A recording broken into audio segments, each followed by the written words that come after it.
Hello, everyone. Tonight we're stepping into a story that begins with a wedding, but not the kind you dream about. This one unfolds with polished silverware, champagne toasts, and the kind of quiet betrayal that doesn't shout. It just tightens around your ribs. You might not survive what this mother endured, standing in the house she built, only to be told she was no longer fit for the front row of her own child's life. So before you get too comfortable, take a moment to like the video and subscribe, but only if you really enjoy what I do here.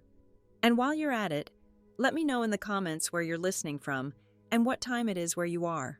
Now, turn off the lights, maybe get a fan going for some soft noise, and let's dive into tonight's journey together. I wore my lavender blouse that morning, the one with the small pearl buttons he used to twiddle between his chubby fingers when he was teething, and the matching earrings. Mother's Day gift, age 12, proudly handed to me in a shoebox he had wrapped himself. I looked in the mirror before he came, tilting my face, adjusting my scarf, just trying to catch a glimpse of the version of me he saw. All I saw was a pale woman trying not to vanish, but I smiled anyway. I thought maybe today would be one of those weird, sweet days we'd laugh about later. Maybe I'd say something embarrassing. Maybe he'd roll his eyes and his fiancée would give that smile that says she's trying to be gracious. Maybe I'd get to fold napkins or test the frosting. I was still his mama. That used to mean something. He came in without knocking. That was the first thing. Declan was always confident, but that day, he entered with the breeze behind him and cologne trailing like a statement. He didn't even look at the tea I had steeped, the loose-leaf kind from the farmer's market he loved as a kid. Didn't touch the cookies I'd set out either. He perched on the edge of my couch like someone waiting for a taxi. And then he said it. "I think it's best if you don't come to the wedding." I was already standing. But I swear, my knees forgot how.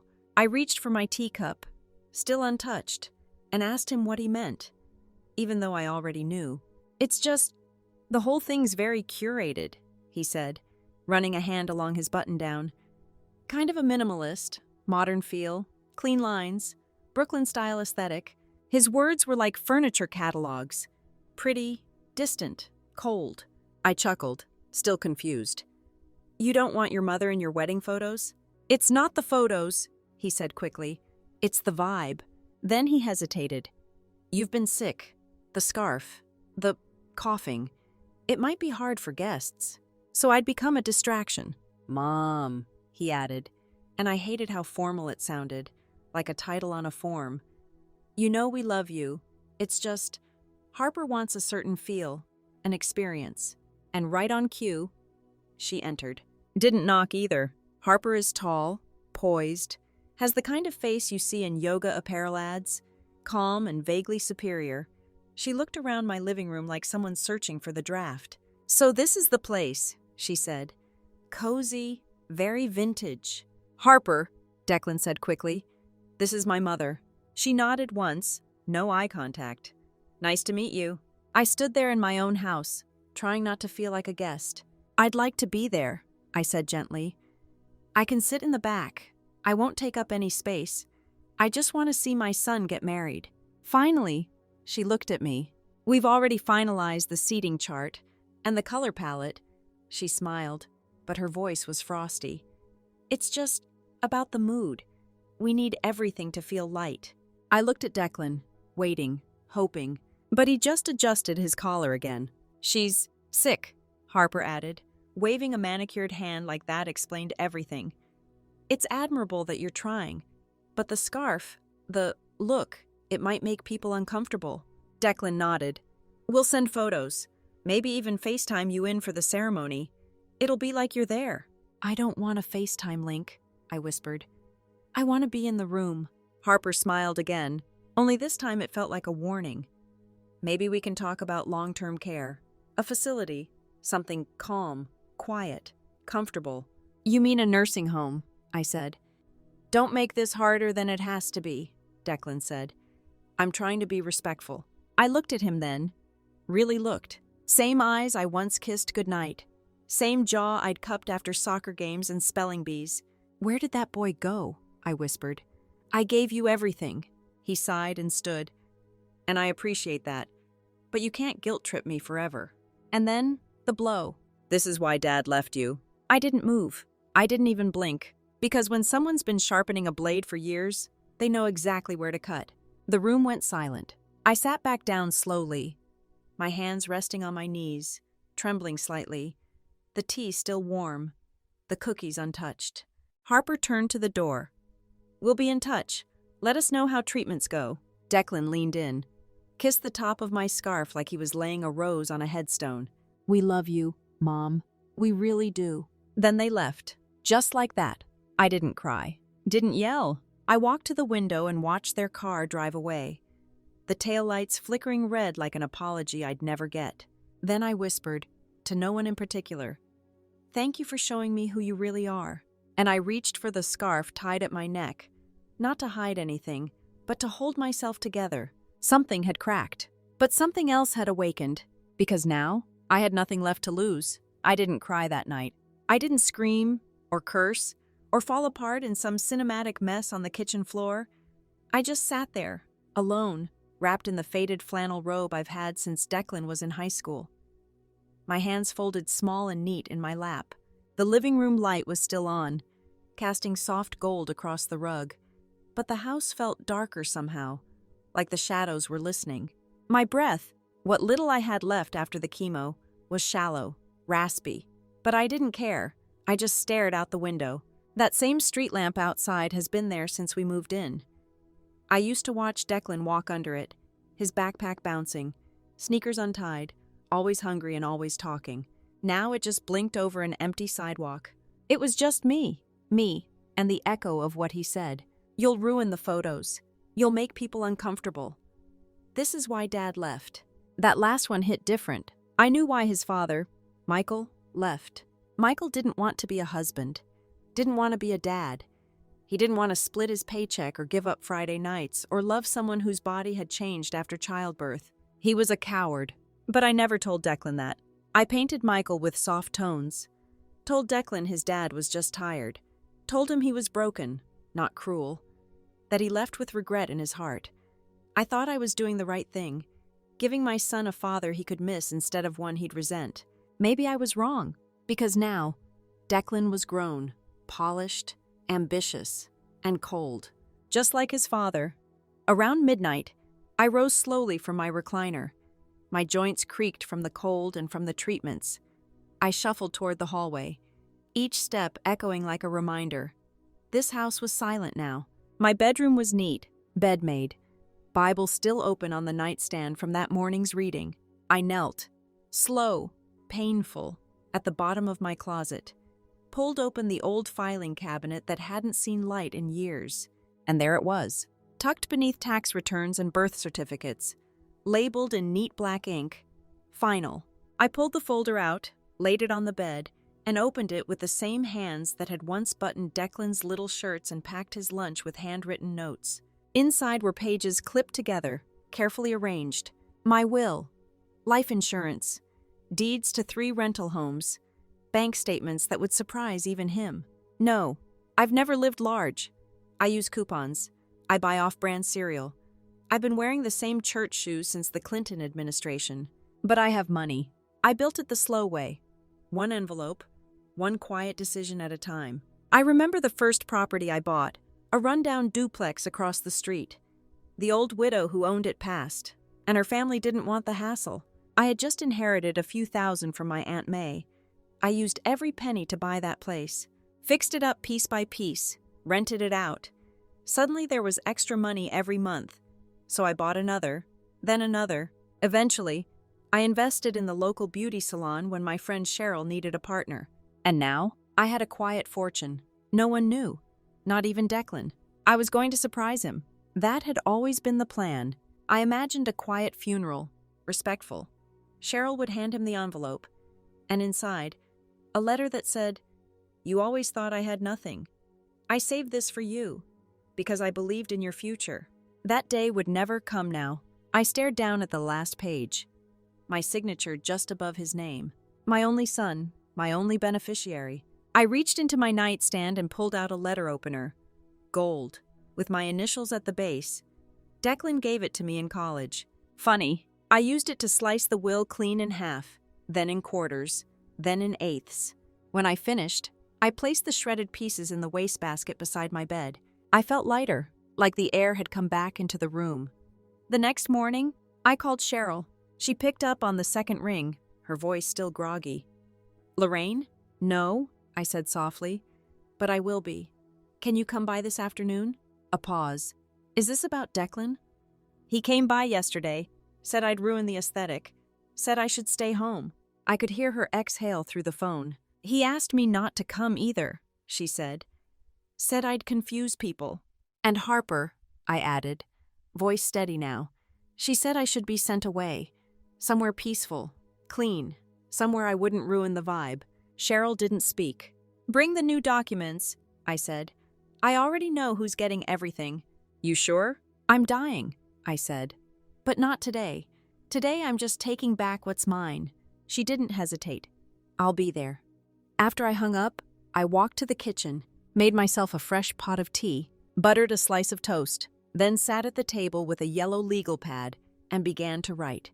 Not to Declan, to someone else entirely. To the Rose Haven Foundation, a women's shelter in Georgia that cares for elderly women abandoned by their families. I volunteered there in my 40s, helped paint the walls, served food, sat and read psalms to women whose eyes were too tired to follow the words. No one visits them, no one remembers them. People just want them tucked away, out of sight, out of the wedding photos. But I remembered, and I was going to leave everything to them. By the time the sun had broken through the clouds, I had written my new final wishes. The house, to Rose Haven. The rentals, sold, proceeds donated. The salon, turned fully over to Cheryl. The bank accounts, transferred within 30 days of my passing. No obituary, no eulogy, no photo in the paper. Just one letter, to Declan James Weller. "I raised you with love, and you traded me for image. So now, you get nothing. I won't bury my life beside someone who buried me while I was still alive." I signed it, folded it once, then looked out the window again. A new day, a new will, a new ending. This time, I was the one writing it. Cheryl arrived just after noon, dressed in her Sunday best like she always is when there's important work to be done. Navy blazer, notebook in hand, glasses on the tip of her nose. She didn't knock. She never does.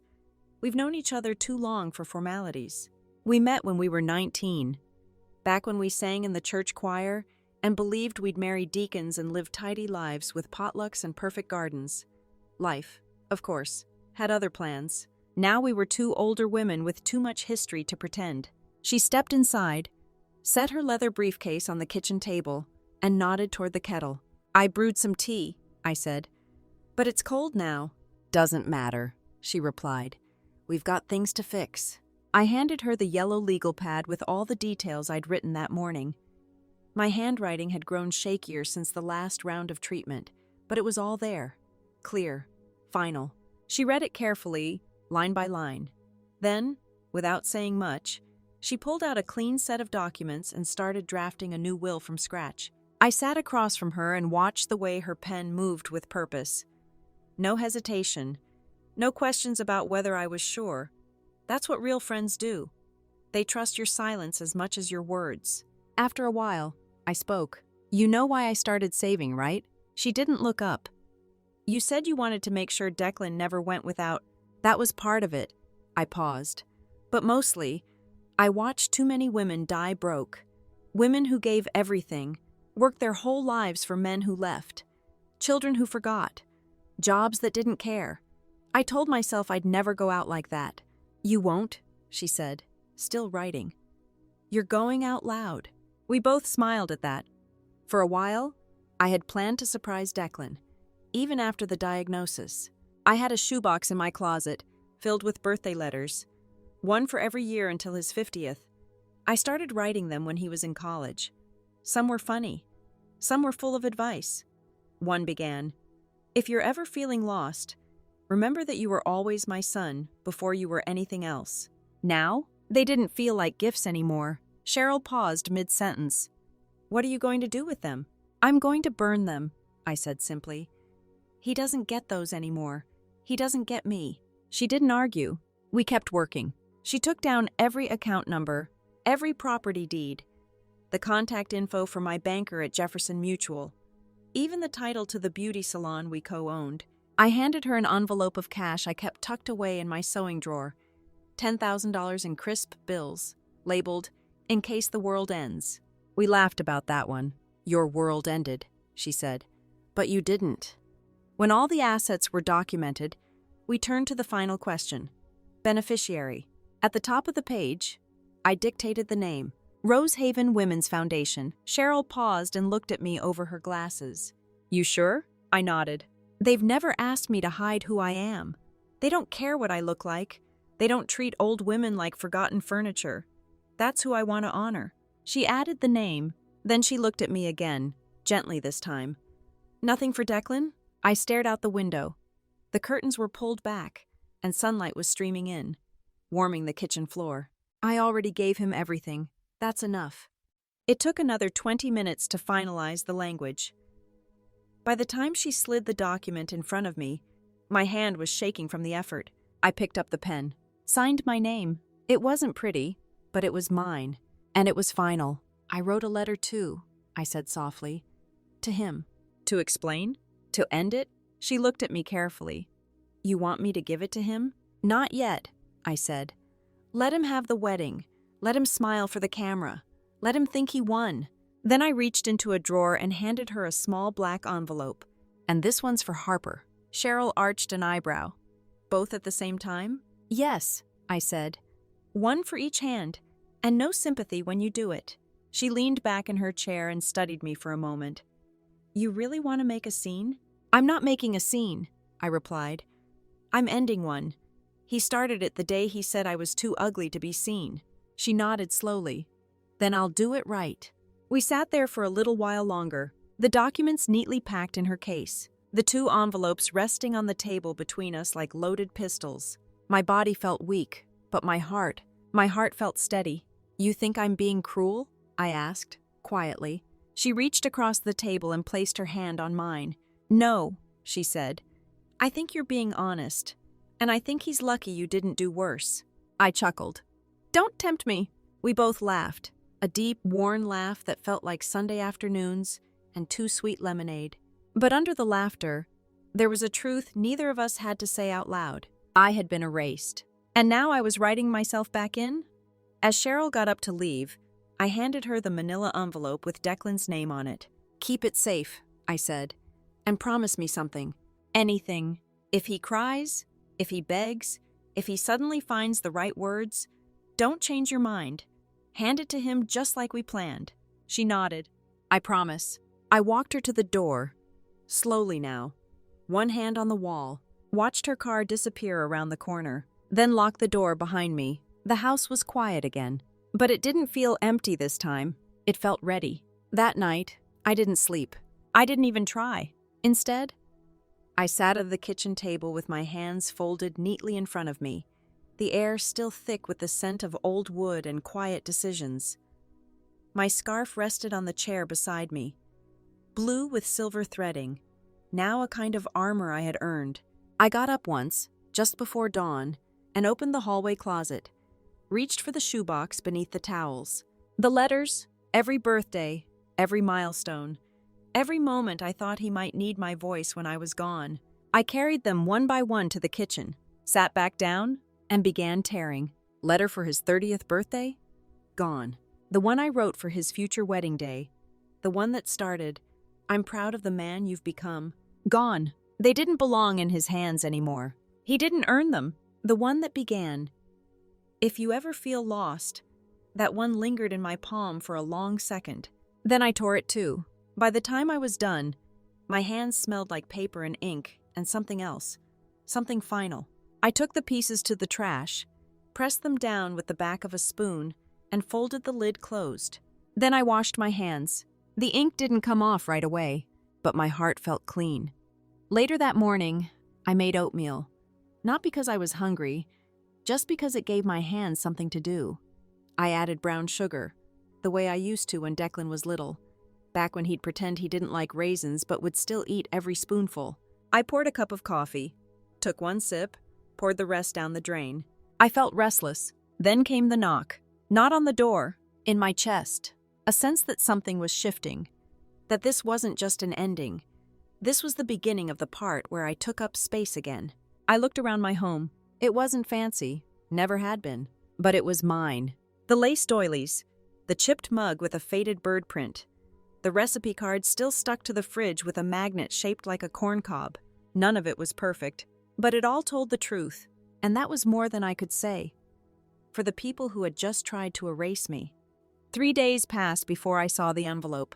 A thick, cream-colored square tucked between a supermarket circular and a letter from my insurance. I knew it wasn't from Declan. The handwriting was too neat. Return address. Renee Jenkins. My cousin on my mother's side. The one who always brought a peach cobbler to every family event and somehow knew everybody's business before they even walked through the door. I opened it slowly. Inside was a wedding invitation. Glossy photo of Declan and Harper on the front. Him in a navy suit. Her in a gown that looked like it had been airbrushed. They stood beneath an arch of white roses. Perfect smiles plastered across their faces. I stared at the picture, looking for any crack in the mask. Found none? The ceremony had been moved to a vineyard outside of Asheville. White roses, outdoor elegance, clean lines, no clutter. I flipped to the bottom where a small note was typed in fine script. We'd love for you to join us on this special day. Quietly, of course. Please sit in the designated family section and respect the couple's wishes. Love, Renee. I laughed out loud. Quietly, of course. So I was invited. Not by them, but by someone trying to make it look like I'd been included all along. Maybe Harper thought it made her seem kind. Maybe Declan told her to send it as a way of patching over what couldn't be patched. Either way, the message was clear. You may come. You may be present. But only if you remain unseen. I folded the invitation, set it gently on the counter, and I didn't need to think long. I would go, not for them, for me. On the morning of the wedding, I woke before the sun. The air was still, the sky streaked with pink, like it had been bruised in the night. I bathed slowly, not because I was weak, but because I wanted to feel every part of myself that still worked, still carried me. I dressed in my soft gray suit, the one I wore on Easter Sundays, the one with the satin lining that made me feel just a little taller. Then I wrapped my scarf, a deep blue one with silver embroidery, and pinned my mother's brooch at the base of my neck. A small dove, faded with time, but still shining. My reflection caught me by surprise. My frame had shrunk. My skin was pale, but my eyes were steady, and that would be enough. Cheryl pulled up right on time. She stepped out in a navy pantsuit and comfortable heels, carrying her briefcase like a shield.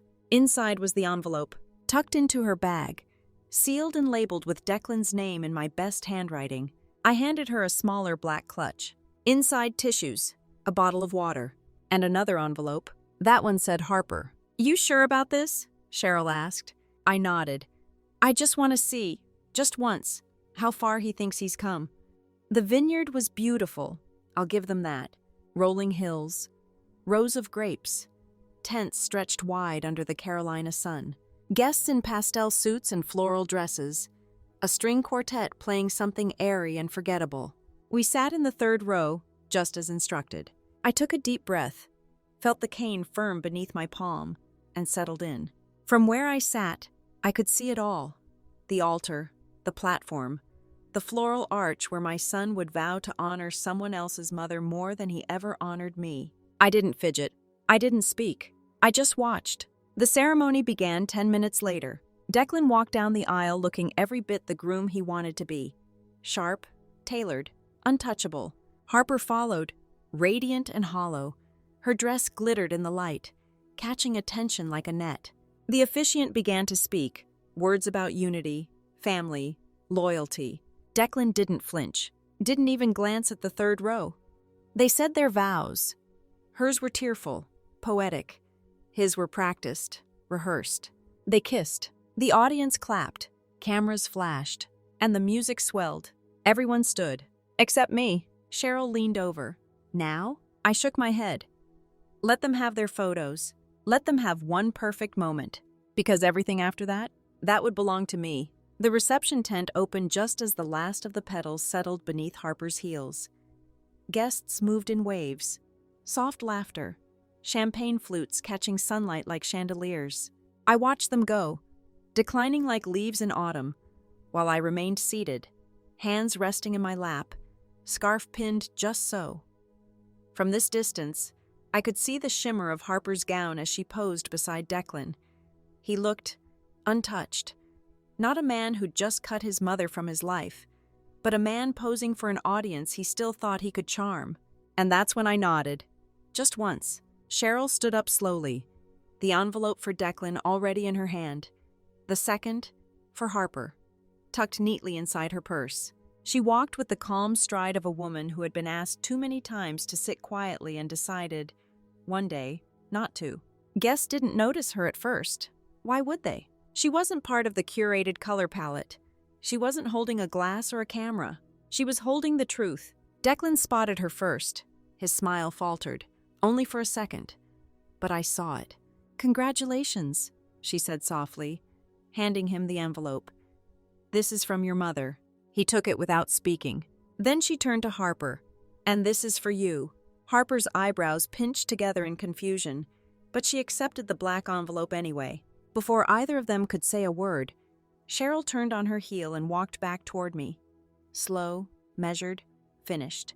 "It's done," she whispered as she sat, and from across the tent, I saw Declan open the manila envelope. It didn't take long. His posture shifted first, shoulders tightening, face paling beneath his neatly trimmed beard. Then he flipped the pages faster. His mouth moved silently, rereading the will, the bank accounts, the letters, the donation. Everything was there.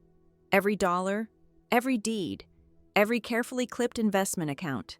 All of it now belonged to the Rose Haven Foundation. I had left him nothing, not a dime, not a trust, not even the pearls he gave me as a child. On the final page was the letter. "Declan, you were born from love. You were raised with sacrifice.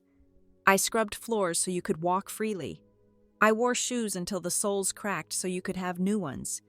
And even when I got sick, I wanted to leave you everything. But then you told me I was too unattractive to be in your wedding. And that's when I realized I didn't fail as a mother. You failed as a son. So I leave you nothing but your name. Use it wisely, because it's all you'll have left." He read it again, then a third time. Each time, his grip tightened. Across the way, Harper tore open her own envelope. One handwritten note. One page. "Harper, I won't make this about the insults. I won't revisit the moment you stood in my living room and tried to erase me with a smile.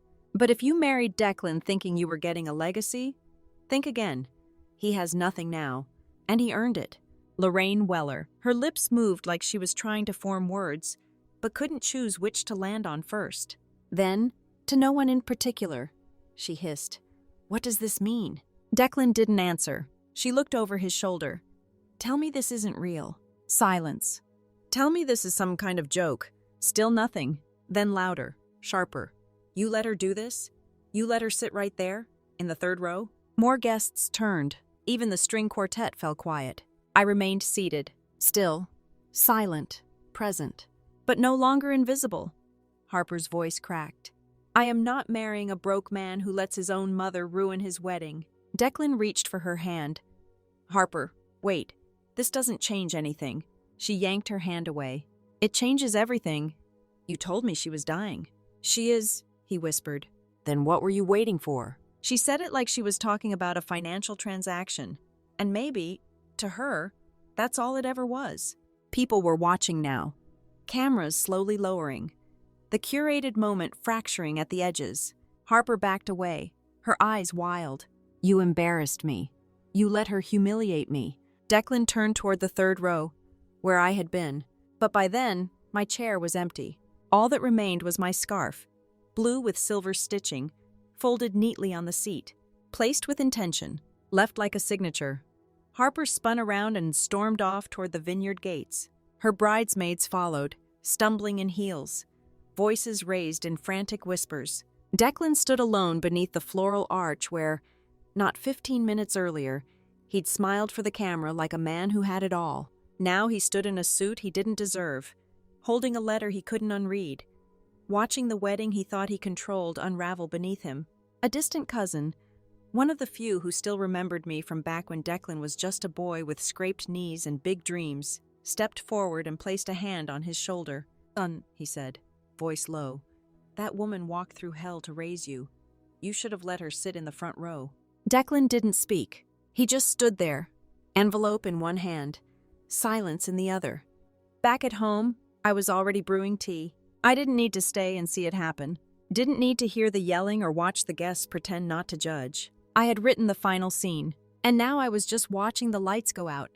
That evening, I sat by my window, street lamp flickering, same one that used to light the path for a little boy who once ran home laughing, arms full of library books and sidewalk chalk.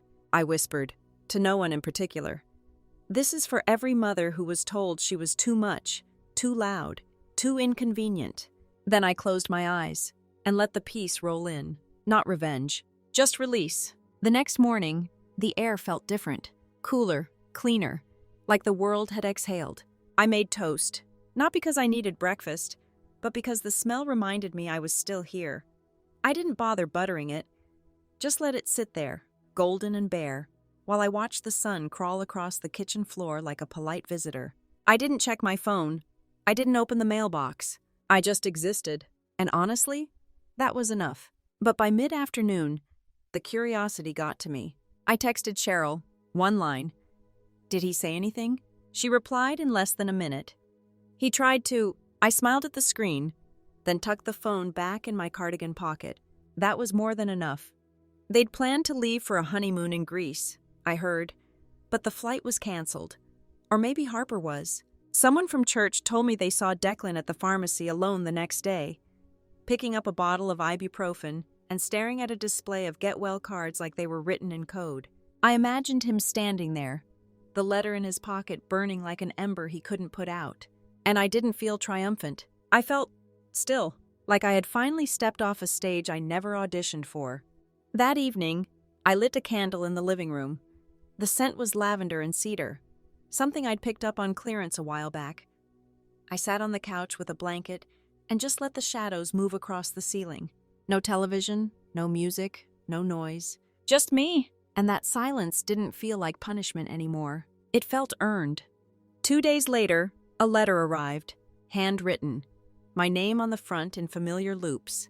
Declan's handwriting. I didn't open it right away. I left it on the counter while I washed dishes, folded laundry, watered the spider plant in the hallway that never grew straight. Then, after dinner, I sat at the kitchen table and peeled it open. Mom, I don't really know what to say. You didn't just blindside me. You shattered something I didn't even know was fragile. I guess I thought you'd always be there, always giving, always letting things slide. And when you weren't, I didn't recognize you. But I see it now. The way I treated you, the way Harper treated you, it wasn't just selfish, it was cruel. I know this letter doesn't fix anything. I'm not asking for that. But I want you to know, I see you now. I see everything you did. And I'm sorry. There was no sign-off, no love Declan, just space at the bottom, like even he didn't know how to end it. I folded the letter and placed it back in the envelope, then slid it into the drawer beside the stove. Not forgiven, not forgotten, but heard. And sometimes that's all a person can offer. The following week, Cheryl and I went for lunch, a little spot near the edge of town that served chicken salad sandwiches and lukewarm coffee in mismatched mugs. We sat by the window, the kind with streaks you only notice when the sun's at a certain angle. I never asked, she said between bites. How did it feel? I stirred my tea, like pulling a splinter that had been there so long I forgot it hurt. She smiled. That's poetic. Or dramatic, I teased. Hard to tell at our age. She leaned back in her chair, her hands loose around her mug. You know what I realized? Most people don't want the truth. They want the version of you that's easy to explain to their friends. I nodded. Or one that doesn't ruin their photographs. We clinked cups without raising them. A quiet cheers to the kind of clarity you don't get until your hair turns gray and your tolerance for nonsense hits zero. When I got home, the house felt smaller. Not in a sad way, in a way that meant I finally understood how much space I'd been saving for people who never meant to stay. I started cleaning, not out of anger, out of relief. The kind of relief that only comes when you stop waiting for someone else to make it right.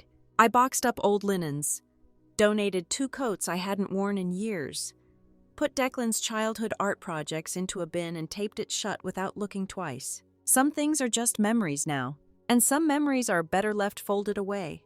That night, I stood by the window, no scarf, no flannel robe, just me and the night air.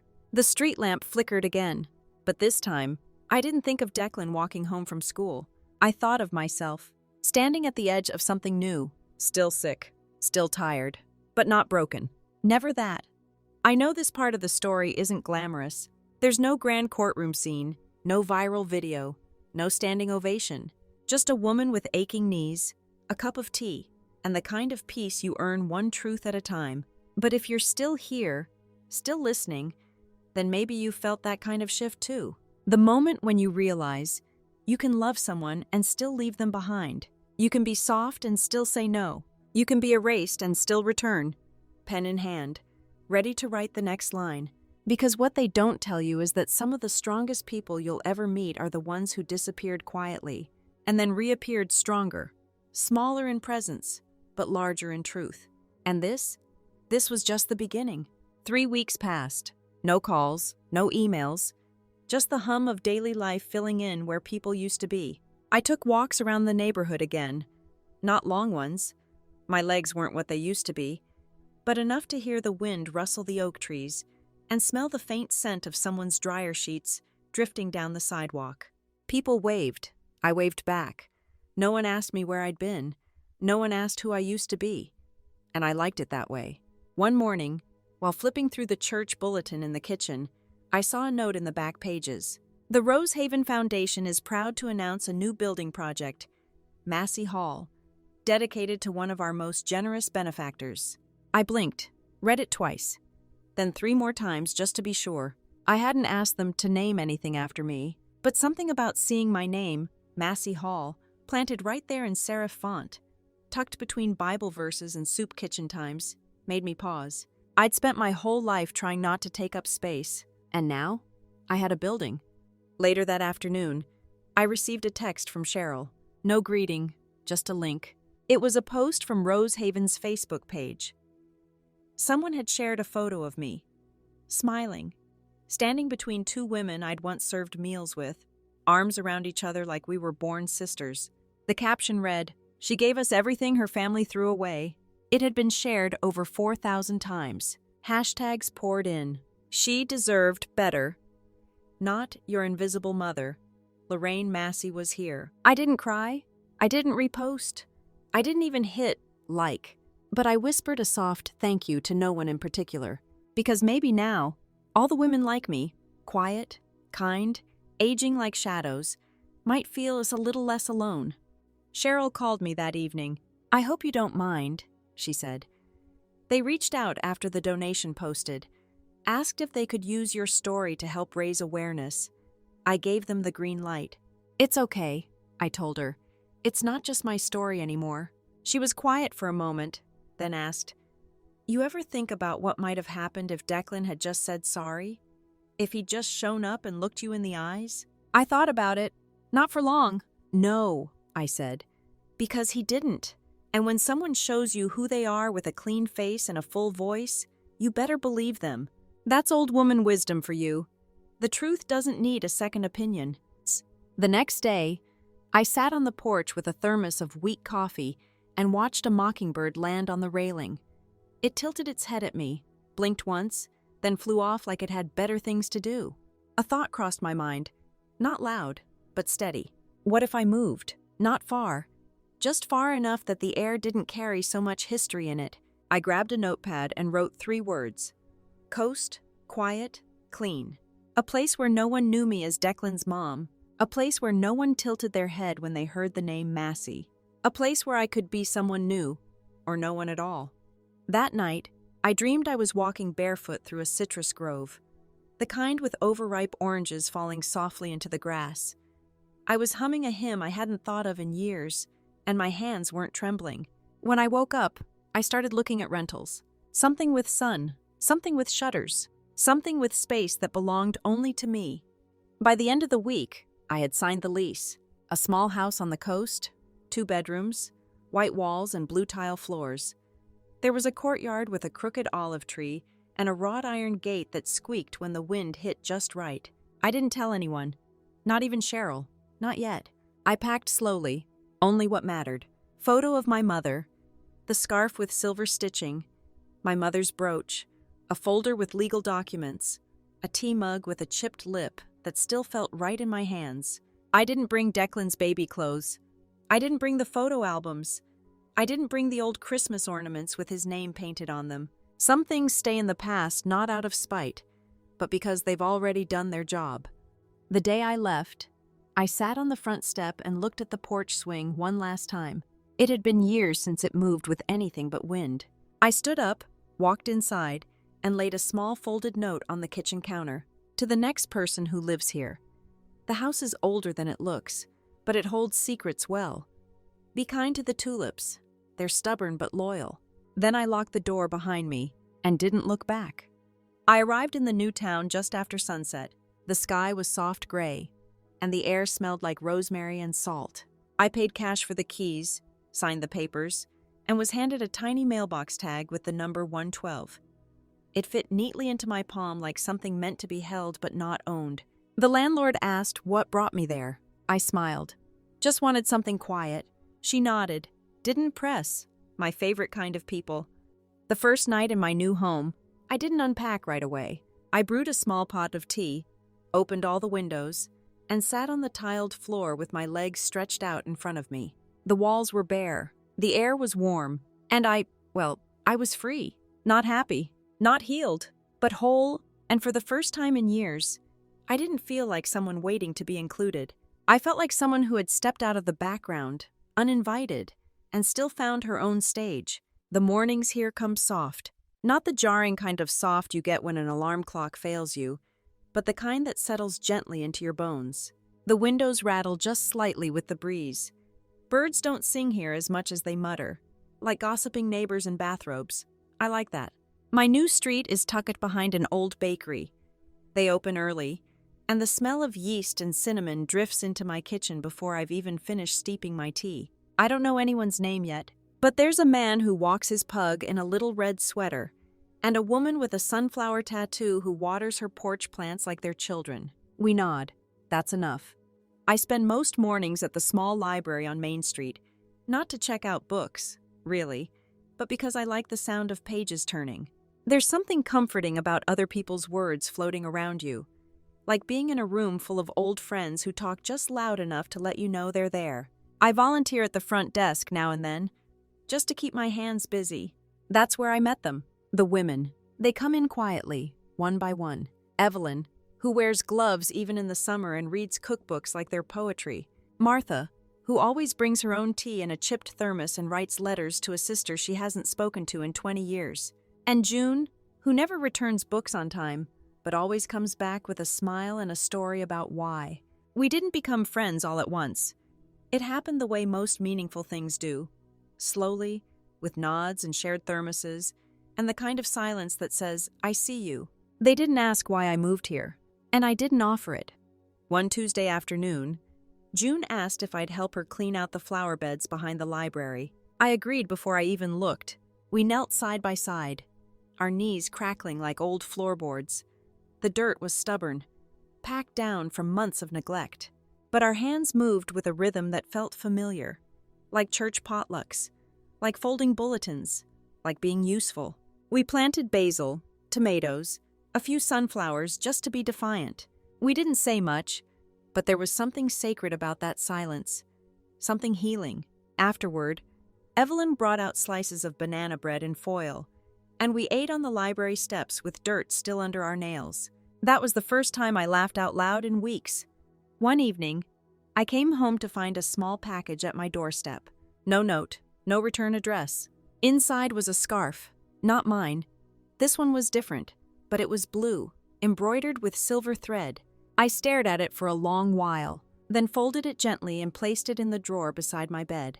Maybe someone had seen the photo. Maybe someone had heard the story. Or maybe it was the universe whispering, "You're still here. You're still seen." I still don't talk about Declan much. Not with the women, not with the neighbors, not even in my own head, if I can help it. But sometimes he comes back to me. In the way a young man at the market says ma'am too politely. In the way a song comes on the radio that used to play when I drove him to school. And once, in a dream, where he was just a boy again, holding up a drawing of us in stick figures and saying, "Look, Mom, I made us better." I woke up crying, not from sorrow, from memory, and that's different.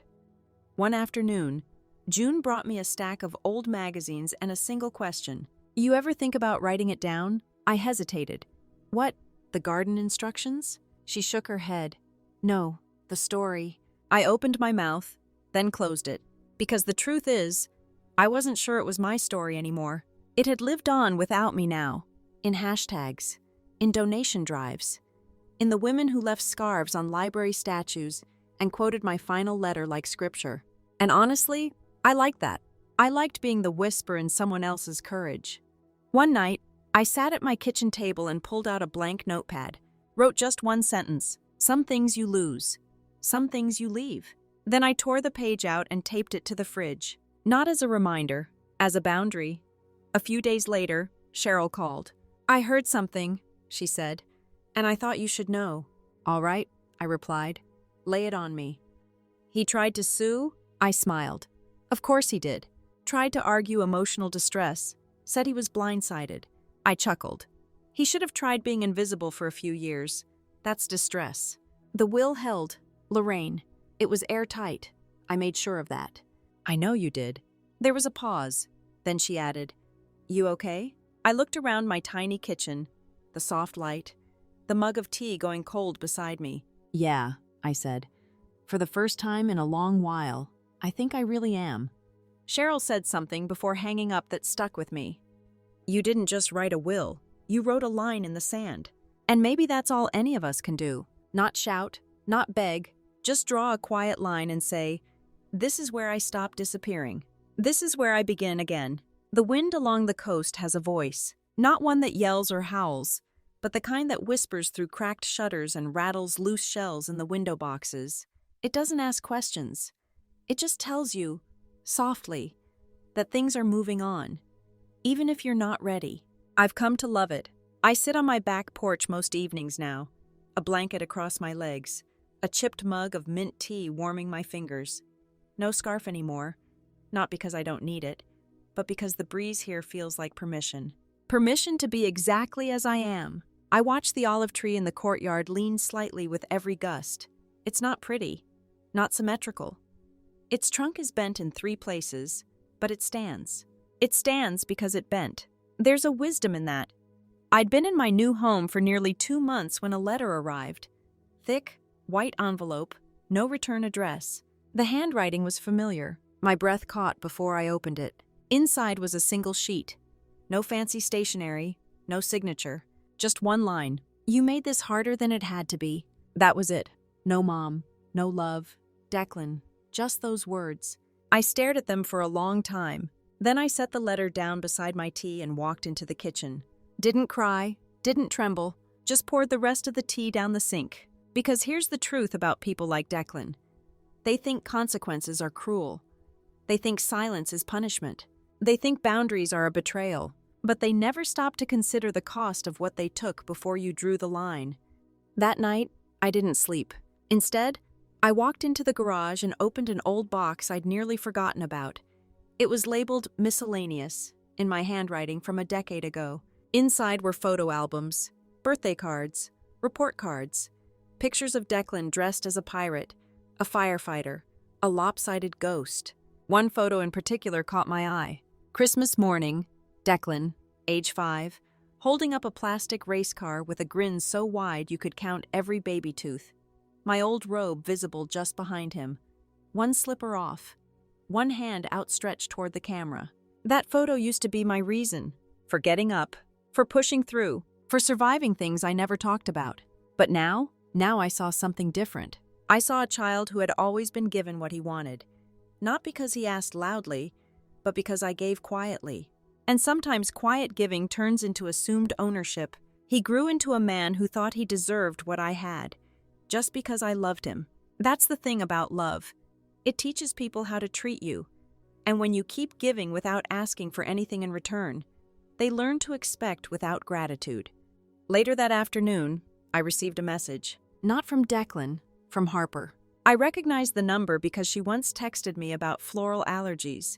Wanted to make sure I wouldn't bring strong-smelling flowers to the engagement party. Spoiler alert, I wasn't invited to that either.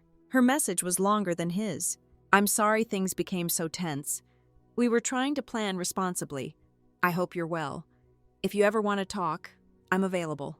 Then a second one, right after. You raised a strong son. We just wanted to support his future. I read it twice. The words were smooth, polished, like river stones rubbed down from years of practice. But the message underneath was loud and clear. You had your time. Now step aside. I didn't reply. I set the phone on the table and walked outside. The sky was dimming, the air thick with salt. I stood still for a long time, just breathing in the quiet.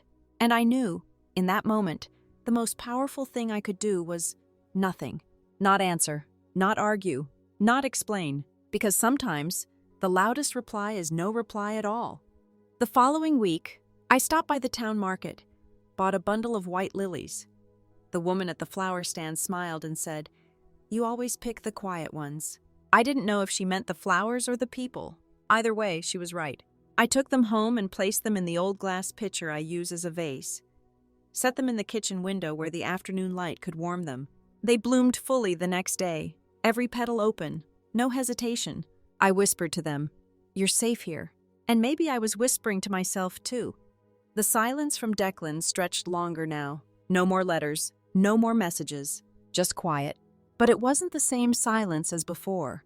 Not the hollow kind. This was mine. Chosen. Guarded. He once told me I was too sick, too pale, too distracting. What he never realized was that I was also too strong to keep accepting less than what I gave. So now he lives with that silence, the one he earned. And I live with peace. One night, June and I walked the shoreline just after sunset. Her cane tapped softly on the walkway. The waves whispered over the sand like they were telling secrets too old to matter. "Ever wonder if he thinks about you?" she asked. I smiled. "Probably, but only when the money runs out." She laughed. "You're colder than I thought." "No," I said. "I'm just finally not warming myself by someone else's fire." We walked a little further in silence. Then she said something I haven't forgotten since. "You know what I love about the ocean? It doesn't apologize for the shorelines it erodes." And I nodded, slowly, because I finally understood what that meant. I moved again in early spring, not because I had to, not because anyone pushed me out, but because I was ready. The first house had been a safe cocoon, a pause, a place to catch my breath after a storm. But after a while, the walls began to feel like chapters I had already read. So I found a smaller home, deeper in the hills, not far from the coast. A white cottage with green shutters and a garden that hadn't been tended in years. Perfect. The front door stuck just enough to remind you it was old. The floor creaked in polite protest. The windows fogged in the mornings and cleared by lunch. I loved it instantly. I brought with me only the essentials. My kettle, a few blankets, the ceramic owl from the old garden, a small stack of books, and the scarf, folded gently, not as a shroud anymore, but as a memory. Everything else, I donated. Even the letters from Harper and Declan. I watched the shredder take them one line at a time and felt nothing but relief. Some things aren't meant to be reread. They're meant to be learned from, and then let go. There's a park not far from the new house, a winding path, lined with eucalyptus trees and park benches worn smooth by time and stories no one tells out loud. That's where I started writing again. Not letters, not journals, just thoughts. A line here, a memory there. Once, I wrote, "Some flowers only bloom when you stop watering what won't grow." Another time, "I raised a man who became a stranger, but I remained myself, and that's more than enough." One day, I got a message from Cheryl, a photo this time. It was the new Massey Hall, finished, standing tall with wide windows and soft yellow lights glowing from the inside. A group of women gathered beneath the new sign, smiling. One was holding a bouquet, Another had a shirt that read, "I am not disposable." I stared at that image for a long time, then saved it to my phone. The first and only photo of me saved in that device wasn't of Declan. It was of that building, my legacy. The next morning, I went into town and bought a frame. Nothing fancy, just something wooden, with a slight curve at the edge, the kind that would have been overlooked in a designer showroom. I placed the photo inside and set it on the windowsill. Let the sun touch it first, every day. A month passed before I heard his name again. I was sitting in the cafe by the hardware store, a place where you can get a grilled cheese and a piece of rhubarb pie for under $6. A woman 2 tables over was scrolling on her phone and suddenly gasped. "Oh my God," she said, loud enough for the room to notice. "This article. This guy tried to erase his mother from his wedding. She ended up giving her entire estate to a women's shelter instead. They called it poetic justice." My heart fluttered, but I didn't look up. She kept reading. "Says his name was Declan Weller. From Charleston. Oof, what a mess." I stirred my tea, sipped, said nothing. Later, when I stood to leave, I passed by her table and tapped her shoulder gently. "That story?" I said. "It ends well, for the right person." She blinked, surprised. "You know them?" I smiled. "Not anymore." Then I walked out, into the sharp spring air, where the sun felt like truth warming my shoulders. I started painting in the afternoons. Nothing elaborate, just streaks of blue and green on cheap canvases from the corner store. I didn't care if they were good. I just liked the feel of a brush in my hand. One of the women from the library saw a few propped in my window and asked if I sold them. I laughed. "No, ma'am. I just breathe through them." She nodded like that made perfect sense. Sometimes, people find you and understand you without needing the full backstory. They just see you as you are now, and that's enough. One Sunday, I woke to the scent of something soft in the air. Rain had passed through during the night, and the ground was damp and fragrant. I walked to the garden and noticed the first tulip pushing through the soil. I hadn't even remembered planting it, but there it was. Bold, stubborn, beautiful. A soft red bloom, head turned slightly like it had a secret. I crouched beside it, knees creaking, and whispered, "You made it." Because it had, and so had I. There's a new little girl in town. Sophie lives 2 doors down with her dad. She likes to sit on my porch after school and ask questions. Today she asked, "Did you ever have a son?" I didn't hesitate. "Yes," I said. "Once?" She nodded, like that was answer enough, then asked if I wanted to draw chalk flowers on the sidewalk. We spent the next hour turning the pavement into a garden that would wash away by morning. But for that moment, it was ours, and that was more than enough. That evening, I sat down with my tea and wrote one more sentence in my notebook. I am no longer trying to be remembered. I'm trying to be present. And that, right there, felt like the truest thing I'd said in years. I started keeping this door open, not wide, just cracked. Enough to let the breeze in, to hear the kids biking past, to smell the neighbor's pasta sauce on Thursdays. For most of my life, I kept things closed, doors, mouth, grief. Because being open meant someone might take something from you. Or worse, see something you weren't ready to show. But now I let the wind wander in, let it poke at the curtains, ruffle the mail, whistle across the top of my tea. That breeze doesn't ask permission, it just arrives. And I've decided to let it. On a Tuesday, Cheryl came to visit. She brought lemon bars in a Tupperware and a folded copy of the city newspaper. We sat on the porch swing, rocking slow, like 2 women with nothing left to prove. She handed me the paper. Page 4. I opened it. There, in black and white, was a photo of Massey Hall. Again, only this time, it wasn't a press release. It was a story, a human one. The headline read, "She gave without apology, a legacy of quiet power." I scanned the words. It spoke of the donation, the shelter, the court battle that never stood a chance. It mentioned me, but not by name. Just a mother who refused to be erased. Cheryl watched me as I read. "Do you feel famous?" she teased. I snorted. "Hardly, but I feel known in the right ways." She nodded. "That's rarer than people think." That night, I made my own lemon bars with her recipe. They didn't come out right. The crust was too thick. the topping a little burnt, but I ate two anyway. There's a joy in failing privately, a freedom in trying things without an audience. When Declan was small, I used to bake with him. He'd crack eggs like they owed him something, stir with both hands, add too much vanilla because he liked the smell. I let him, not because it made the cake better, but because it made him feel big. Funny, isn't it? How we shrink so they can grow. And then one day, they stop looking up and only see what they think you're lacking. That's when I stopped baking for anyone else. But that night, standing in my kitchen, licking lemon filling off my finger, I baked for me. A few days later, I got a letter, not from Declan, not from Harper, from a woman named Amanda. She didn't know me personally, said she saw the story online and tracked down the address through a friend of a friend at the shelter. Her handwriting was tight, purposeful, black ink on cream paper. She wrote, "I watched your story unfold like it was mine. I'm not old yet, but I'm already tired of being erased, tired of being told that my usefulness has an expiration date. You reminded me that boundaries can be a kind of grace. Not everyone needs access to you just because they're related to you. Sometimes, love has limits, and that's okay." She ended it with, "Thank you for surviving on purpose." It gave the rest of us permission. I read it twice, then again, slowly, like scripture. Then I folded it carefully and slid it into the drawer with the scarf. Not for safekeeping, but because I want to remember. Our pain, when spoken, has ripples. Quiet ones, but mighty.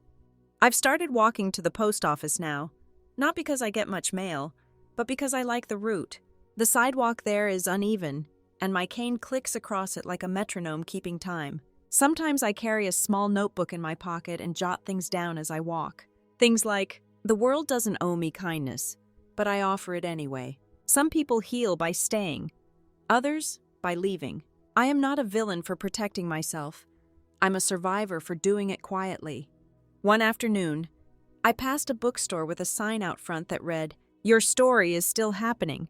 I stopped and just stared at it, because for so long, I thought mine had ended.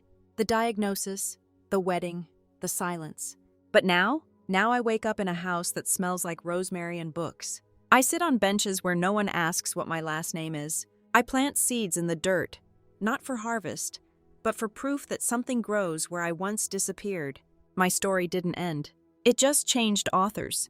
Last week, a local high school teacher reached out. She said her class had read the article about Massey Hall. They were discussing modern legacies, quiet forms of protest. She asked if I'd come speak to the girls. Not in a big auditorium, just a classroom. Casual. I said no at first. Too tired. Too private. But then I thought of all the things I wished someone had told me at 17. That love doesn't mean tolerating cruelty. That you're allowed to walk away. That your worth doesn't expire just because someone else stopped seeing it. So I said yes. Next Thursday, I'll stand in front of 15 young women and tell them how it feels to choose yourself, even when it's the hardest thing you'll ever do. And if even one of them listens, really listens, then everything I gave up will have bloomed into something I never expected. A beginning, not for me, for someone else. And that's what legacy really is. I walked into the high school a little nervous. Not the kind of nerves that make you shake, but the kind that sit in your chest like an unopened envelope. Quiet, pulsing, expectant. The front office buzzed me in. A teenage girl with glitter on her eyelids pointed me toward room 213. "Ms. Beatty's class," she said. "They've been talking about you all week." Me? Talking about me? I gripped my tote bag a little tighter and thanked her. Room 213 was warm. That's the first thing I noticed. Not just in temperature, but in energy. The kind of space where pencils were chewed, jokes whispered behind cupped hands, and every desk carried someone's half-formed identity like a second backpack. "Ms. Beatty greeted me like we were old friends. "They're curious," she whispered. "A little rowdy, but good hearts." I smiled. "I can handle a little rowdy. I'd raised Declan, hadn't I?" She introduced me gently, without embellishment. "This is Ms. Lorraine. Some of you might have read about her. Some of you probably just saw the TikToks. But she's here to tell her story in her own words." I stepped up, tugged my cardigan sleeve straight, and looked out at a room full of faces still soft with becoming. And I started the only way I knew how. I used to think love meant always saying yes. A pause. That was before I realized some people hear your yes so many times, they forget you had the right to say no. I didn't talk about the cancer, didn't bring up Declan by name. I talked about being overlooked, about how the quietest women often carry the heaviest loads, about how survival doesn't always look brave. Sometimes it looks like holding your breath for decades. One girl raised her hand and asked, "Were you scared? To finally stand up for yourself?" I smiled, terrified. Another asked, "Do you regret it?" I paused longer for that one, only that I didn't do it sooner. That answer landed hard. I could feel it settle into the room like dust after thunder. Afterward, a few students lingered. One girl handed me a folded note. "Thank you for reminding me that I can walk away, even if they call it quitting." Another asked if I'd ever write a book. I said, "Maybe someday, or maybe I already have, and it just looks like the way I live now." She nodded like she understood, and honestly, I think she did. That evening, Cheryl called. "How'd it go?" I told her about the questions, the note, the way one of the girls had tears in her eyes but tried to hide them behind her hoodie sleeve. "Sounds like you gave them something real," Cheryl said. "Maybe. Or maybe I just told the truth in a language they hadn't heard yet." She laughed. "You always did speak fluent woman on the edge." And I laughed too, because it felt good to be on the edge of something. That wasn't grief. I started keeping a small notebook by my bed. Every night, I write down one thing that made me feel like myself that day. Yesterday, it was the laugh I let out when my porch screen slammed shut in the wind. The day before, it was the smell of rosemary on my fingers after trimming the garden. Today, it was the way that high school girl looked at me like I had told her a secret she already knew, but hadn't said out loud yet. Those little pieces add up, like quilt squares from a life you finally started stitching together for yourself. Sometimes, I still think about that scarf, the one I left folded on the chair at the wedding. I wonder if someone picked it up. I hope someone did. I hope they held it in their hands and wondered why it was left so carefully. Why it didn't look like something forgotten, but rather offered. Maybe they imagined a story. Maybe they wrote a poem. Maybe, for a moment, they realized someone had left on purpose. And not everyone gets that kind of clarity. One night, as I closed the front door against a chilly breeze, I caught my reflection in the glass. It surprised me, not because I looked different, but because I didn't look like a woman who had been erased. I looked like someone rebuilt, someone who had finally stepped out of the corners of her own life and claimed the whole room. There's a bakery down the street from the library now, a tiny place with handwritten menus and a cashier who always sings under her breath. I stop there sometimes, order a small loaf of banana bread and a tea to go. Last time, the cashier looked up and said, "You're the one, right, from the article?" I smiled gently. "I suppose I am." She looked at me like she wanted to say more. Then she did. "Thank you for doing what most of us only dream of." I nodded. It wasn't a dream, it was a decision. And decisions, when made with a clear heart, have a way of changing more than just your story. They echo, they ripple, they reach even places you thought were long lost. That night, I wrote in my notebook, "There are no small shifts, only silent ones that end up changing everything." And I believed it, because I was living it. Spring melted into early summer the way honey slips into warm tea, slow, golden, and a little sticky. The sun stayed out longer. My shadow stretched across the garden at dinner time, thinner than it used to be, but still mine. I spent more evenings barefoot, dirt under my nails, knees dusted with dry soil. The garden behind this cottage had started to surprise me. Tiny green things sprouting in corners I hadn't planted. Sunflowers pushing through cracks like stubborn joy. I didn't plan it all. Some of it just happened. That's the thing about healing. Some parts are intentional, and some just bloom when you're not looking. June brought me a small gift in a brown paper bag. A lavender candle and a hand-knit pot holder with a single word stitched into the corner. Enough! I blinked at it longer than I should have, because it felt like an answer to a question I hadn't realized I'd been asking my entire life. I still walk to the library twice a week, still bring Cheryl lemon bars that crumble before they hit the napkin, still wave at the boy with the pug in the red sweater. There's rhythm now, gentle, unforced. Some days I hear the news. Someone on the board at Massey Hall sends a quarterly newsletter, usually full of thank yous and upcoming fundraisers. They added a new wing last month. They named it the Lorraine Lounge. It has overstuffed chairs, lamps with soft light, a piano that doesn't always stay in tune but is played anyway. I smiled when I read that, because what a thing, to have your name attached to comfort. One day, I got a letter from someone I didn't know. She said her mother had been dropped off at Massey Hall with a suitcase and a bag of yarn. Said the staff treated her like royalty, gave her space, gave her quiet, gave her dignity. And on the first night, they let her pick a room. She picked the one with the little bookshelf under the window, the one with the lavender walls, the one with my name on the plaque. She slept the whole night through for the first time in a year. The daughter wrote, "I don't know what you did to deserve what happened to you, but I know you turned it into something bigger than grief. You turned it into sanctuary." I folded the letter and placed it under the candle June gave me. Let the wax drip over it, sealing it with lavender. It's strange, isn't it? The way peace doesn't shout when it arrives. It just walks in, puts its coat on the hook, and starts washing the dishes like it's always lived there.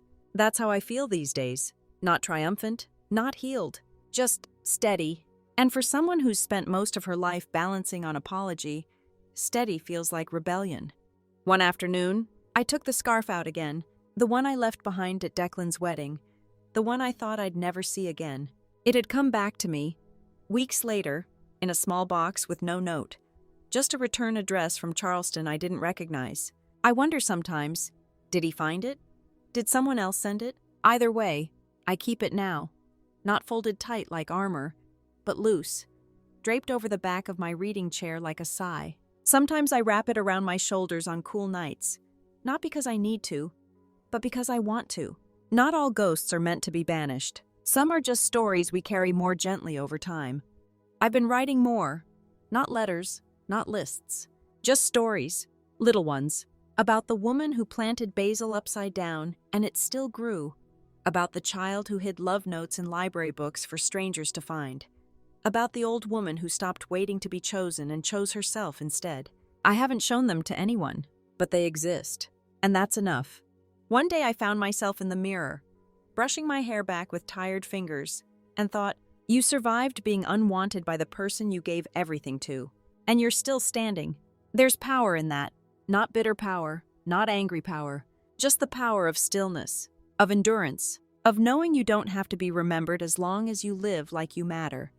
Sometimes I wonder if Declan ever drives past the shelter, if he ever sees the name, if he ever tells people, that was my mother, or if he just tells them I died before he could fix things. Either way, I hope the story sits in his chest, not to punish, but to remind, because some lessons only bloom in the silence we leave behind.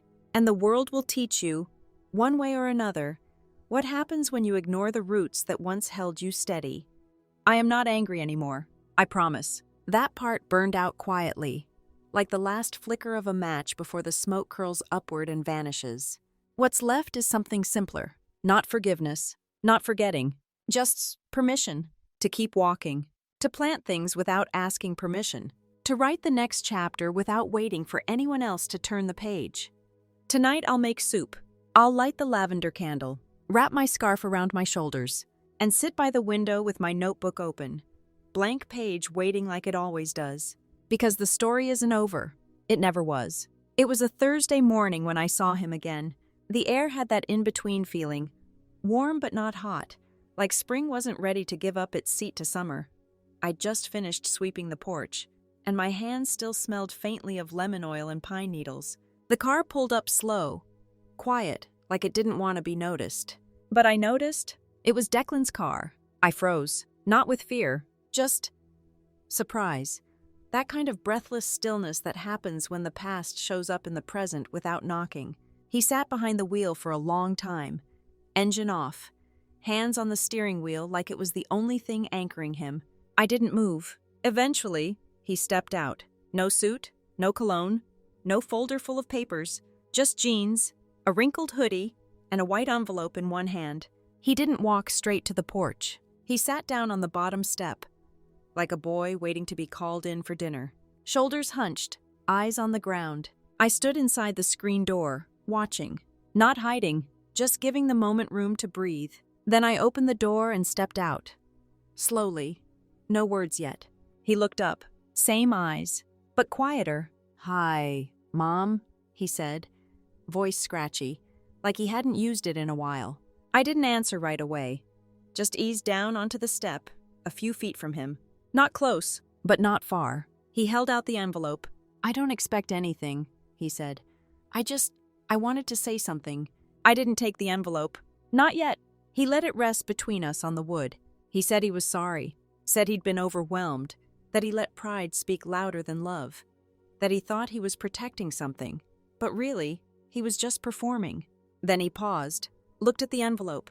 "I don't want money," he said. "Not anymore. I know what I lost." I believed him.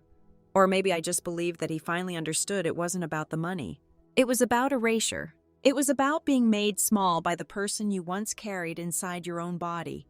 We sat in silence for a while, the kind of silence that doesn't ache, just breathes. Then I said quietly, "I forgave you a long time ago, but forgiveness doesn't come with a key. Some doors stay shut." He nodded. Didn't argue, didn't beg, just nodded like a man who finally understood that there are some things you don't get back. Not because someone took them from you, but because you gave them away one careless moment at a time. When he stood to leave, he placed the envelope beside me on the step, then said, "Thank you," and he meant it. I didn't say goodbye, didn't wave, just watched him walk back to his car, shoulders a little heavier than when he arrived. When the engine started, the car didn't roar, it sighed, and then he was gone. I didn't open the envelope right away.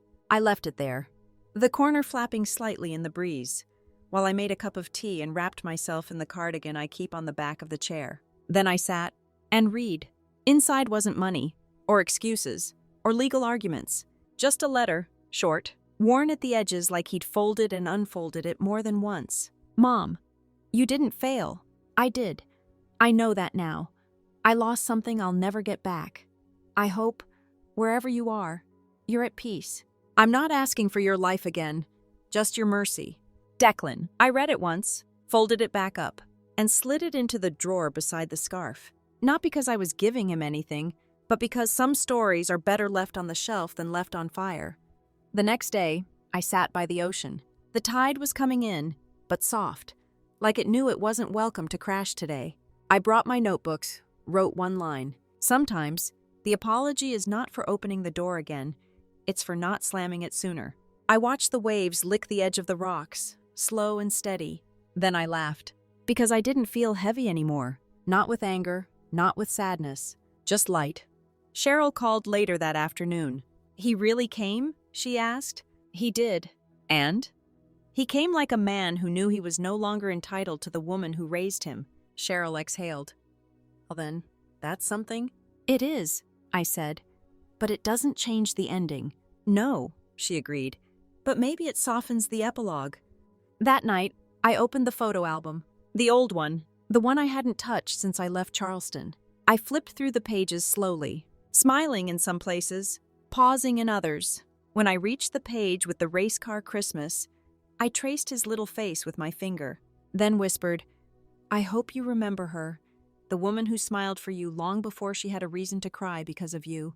Then I closed the album, placed it gently back on the shelf, next to the lavender candle, next to the scarf, next to the notebook that still had blank pages waiting. The first snow came early this year, not the loud kind, with sleet and swirling winds, but soft, quiet flakes that drifted down like feathers off an old pillow. I watched them through the kitchen window, still in my robe, hands wrapped around a chipped blue mug of mint tea. The world felt paused, not frozen, just still, and I let myself settle into it.